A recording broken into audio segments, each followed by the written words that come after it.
I know you've watched videos before where English teachers tell you how to say, "Can you show me the way to the museum?" Let me give you a list of the phrases you really need to know before you travel to the UK.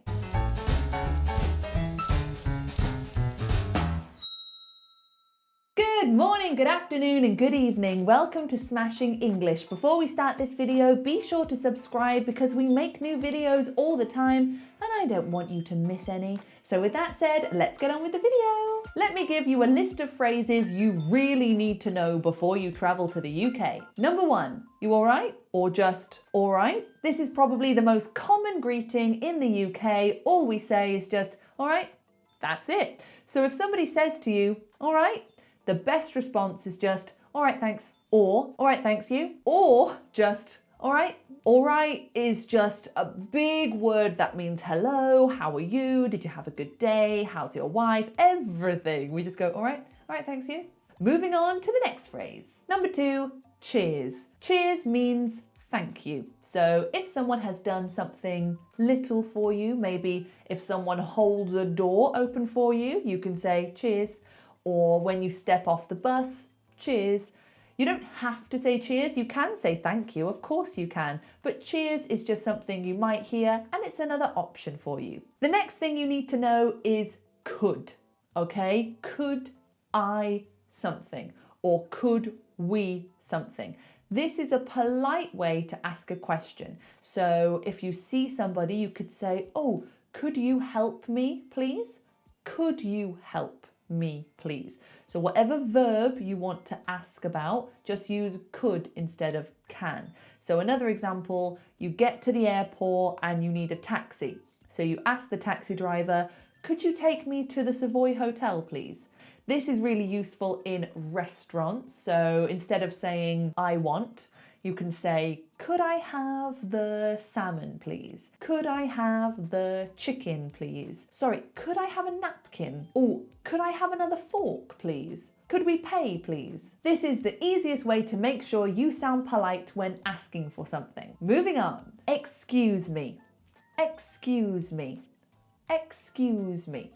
Or sometimes you just hear, excuse me. Excuse me. So this is really useful if somebody is standing in your way. Maybe you want to go that way, but someone is stood there. You just, excuse me, could I just go there? So I've used excuse me and could, both in that same question. So excuse me is a great way to get somebody's attention. In Britain, we are very polite. We love phrases like excuse me and could. Fabulous. And that brings us on to the next thing. Sorry. We say sorry a lot. If you want to blend in with the natives in the UK, say sorry for everything. So let's say you bump into somebody. You're walking, sorry. Or you could even start a question with sorry. Sorry, could you help me? I just need to get to the Tate Modern. Do you know where that is? We just love apologising. We love it. Now, if you are asking for directions, you've got 2 real options. You can either say, excuse me, which way is the art museum? Which way is the train station? Which way is the airport? Or, do you know where is?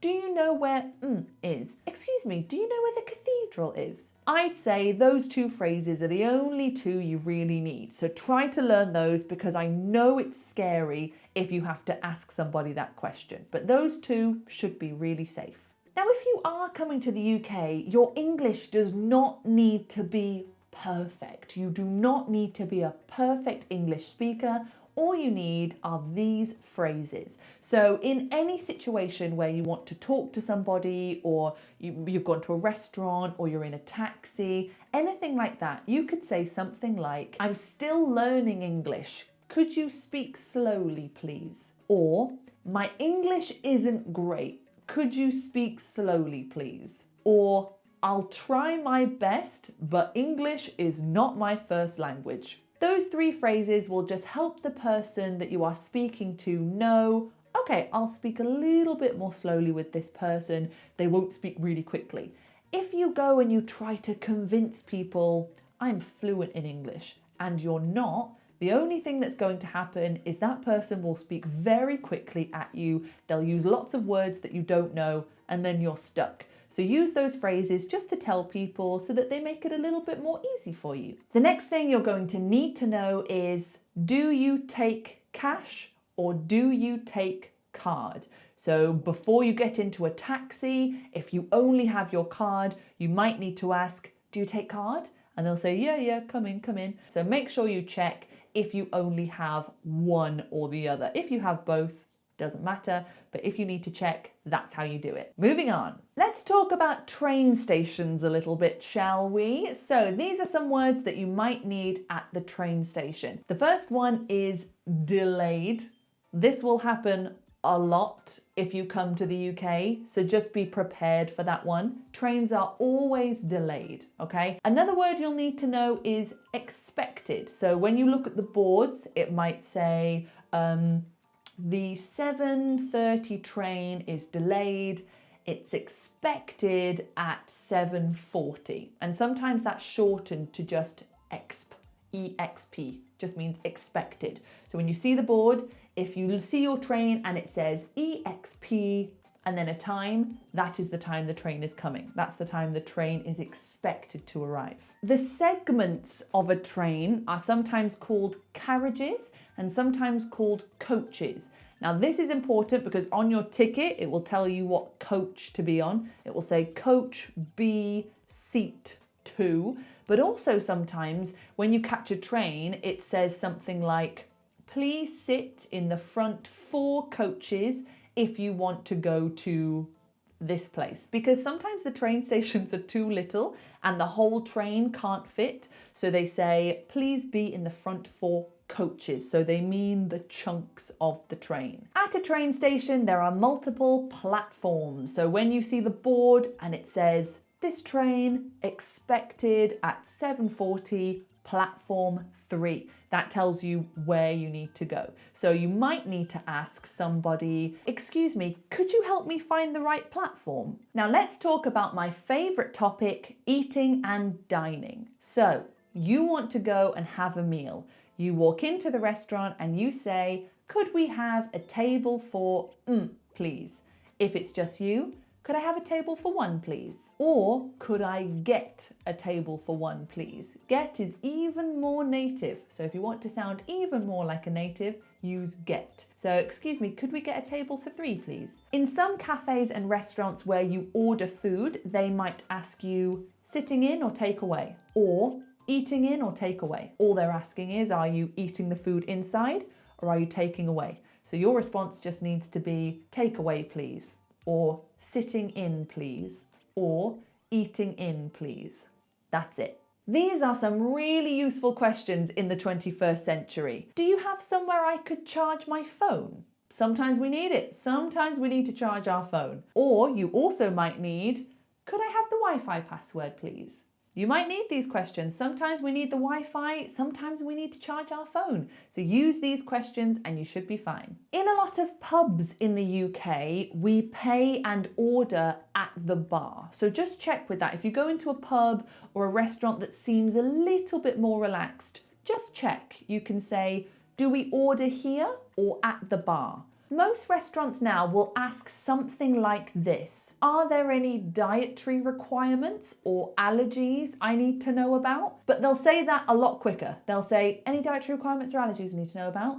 So get ready to hear that question. And if you have some allergies, tell them. So you could say, yes, I have a allergy, or yes, I'm allergic to I'm allergic to this. Or if you are vegan or vegetarian, this is the time to tell them. So when they ask about dietary requirements or allergies, dietary requirements means vegan, vegetarian, things like that. So you could say, yes, could I have the vegan menu, please? It's really good if you have specific dietary requirements, you need to know phrases about how to express that to people. Now, this next thing is something that I personally would want to know if I was traveling to another country, and that is happy hour. If you are walking down the street and you see a sign outside of a restaurant that says happy hour, that just means that you get cheaper drinks for an hour at that restaurant. So if it's happy hour from 6 to 7, you'll get cheaper drinks. You might get one drink for free if you buy another drink. It's fantastic. So look for the happy hour signs. If you are planning on drinking in the UK or having a good time at a club, the person outside of the club will probably either say, ID please, or can I see your ID? Or sometimes the people in front of the club will just go,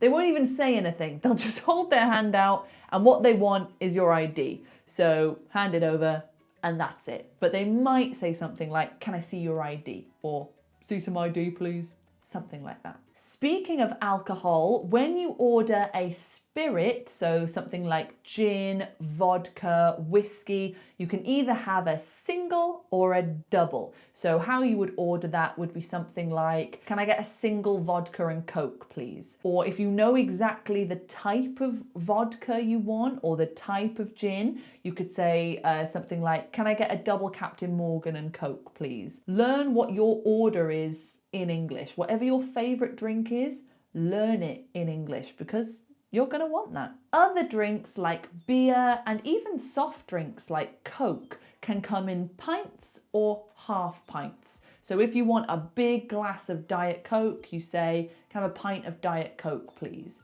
And if there's anything else you need to say while you are in the UK, Google is your friend. Don't be afraid to just check something on your phone before you speak to people. But in general, people will be happy to help you. As long as you tell them, English isn't my first language, can you speak slowly? They will. They'll speak a bit more slowly and they will have patience with you. You do not need to be a perfect English speaker to come here. Just know a couple of those little things, especially if you have some specific requirements. Maybe if you are a wheelchair user, you might need to learn how to ask things like, is this place wheelchair accessible? Like, find things that are specific to your needs and to you so that you can go to this country feeling prepared and feeling ready for whatever will happen. Thank you so much for watching this video. If you enjoyed it, please give it a like. If you would like to follow us on Instagram, you can do so there. And if you would like an online English lesson with me or my partner Bez, the link for that is down below.